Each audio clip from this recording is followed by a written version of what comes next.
আল্লাহর আদেশ অমান্য করার কারণে ইবলিস হয় নাই, ইবলিস হয়েছে আমার আপনার সবার বাবা হযরতে আদম আলাইহিস সালামের শানে বেয়াদবি করার কারণে ইবলিস হয়েছে। বুঝতে পেরেছেন? আবার বলি, আল্লাহর আদেশ অমান্য করার কারণে না। যদি আল্লাহর আদেশ অমান্য করার কারণে ইবলিস হয় তো আমরা সবাই ওই লাইনে হাঁটবো। কিন্তু মনে রাখবেন, এখন যে কথাটা বলবো ওইটা মনে রাখবেন।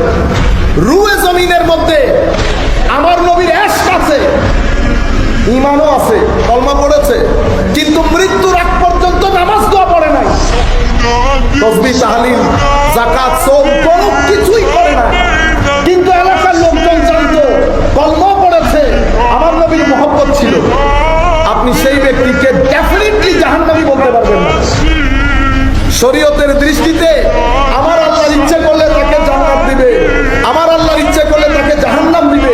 সে যদি জাহান্নামে যায়ও, সে জাহান্নামে কিছুদিন থাকার পরে আবার জান্নাতে ফেরত আসবে।